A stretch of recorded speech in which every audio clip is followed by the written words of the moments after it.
उत्तराखंड की पावन वादियों में बसा है एक ऐसा स्थान जहां प्रकृति खुद मंत्रोच्चार करती है, जहां हवा में ओम नमः शिवाय की गूंज सुनाई देती है, जहां हर पत्थर, हर पेड़, हर रास्ता भगवान शिव की उपस्थिति का प्रमाण देता है। यहां स्थित है रुद्रनाथ मंदिर, पंच केदारों में तीसरा और सबसे रहस्यमय तीर्थ। यह वही पावन स्थल है जहां महादेव ने अपने मुख को प्रकट किया, एक शिला रूप में, भक्तों को अपने रुद्र स्वरूप के दर्शन देने के लिए। महाभारत युद्ध के बाद जब पांडवों ने देखा कि उन्होंने अपने ही भाइयों और रिश्तेदारों का वध किया है, तो उनके मन में गहन पश्चाताप हुआ। वे अपने पापों से मुक्त होना चाहते थे। उन्हें बताया गया कि केवल भगवान शिव ही उन्हें इस पाप से मुक्ति दिला सकते हैं। पांडवों ने भगवान शिव की खोज शुरू की, लेकिन भगवान शिव उनसे रुष्ट थे। वे केदारखंड की ओर चल दिए और वहां नंदी, एक बैल, का रूप धारण कर लुप्त हो गए। जब पांडवों को ये बात पता चली, तो वे शिव के पीछे उसी हिमालयी प्रदेश में पहुंच गए। वहां भीम ने नंदी रूपी शिव को पहचान लिया और उन्हें पकड़ने का प्रयास किया, लेकिन शिवजी नंदी रूप में धरती में समाने लगे।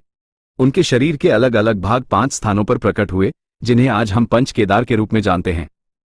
केदारनाथ में शिव का पीठ, तुंगनाथ में भुजाएं, रुद्रनाथ में मुख, मदमहेश्वर में नाभि और कल्पेश्वर में जटाएं प्रकट हुईं।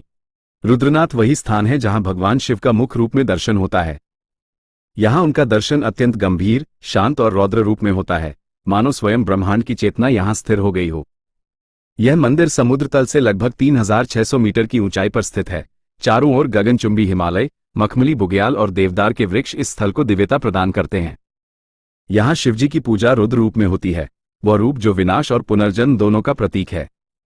ये स्थान केवल एक मंदिर नहीं, बल्कि एक ध्यानस्थ शिव का निवास है, जहां समय थम जाता है और आत्मा स्वयं को भगवान से जोड़ लेती है। यहां पूजा करने का अधिकार गोपेश्वर गांव के पुजारियों को है। मंदिर में भगवान शिव के मुख की पूजा की जाती है, जो एक शिला रूप में स्थित है। मंदिर हर साल केवल मई से अक्टूबर तक ही खुला रहता है। शीतकाल में भगवान रुद्रनाथ की पूजा गोपेश्वर में की जाती है। यात्रा के लिए हल्का लेकिन मजबूत बैग रखें। गर्म कपड़े, ट्रैकिंग शूज, छाता, टॉर्च और दवाइयां साथ रखें। नेटवर्क की सुविधा सीमित है। ठहरने के लिए टेंट्स या स्थानीय धर्मशालाएं उपलब्ध हैं।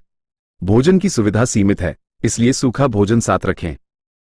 रुद्रनाथ की यात्रा सिर्फ एक ट्रैक नहीं, बल्कि एक आध्यात्मिक अनुभव है। यहां हर पत्थर, हर पेड़ और हर रास्ता आपको भगवान शिव की उपस्थिति का एहसास कराता है। तो आइए, इस पावन स्थल की यात्रा करें, भगवान शिव के मुख रूप के दर्शन करें और अपने जीवन को नई ऊर्जा से भरें। ओम नमः शिवाय।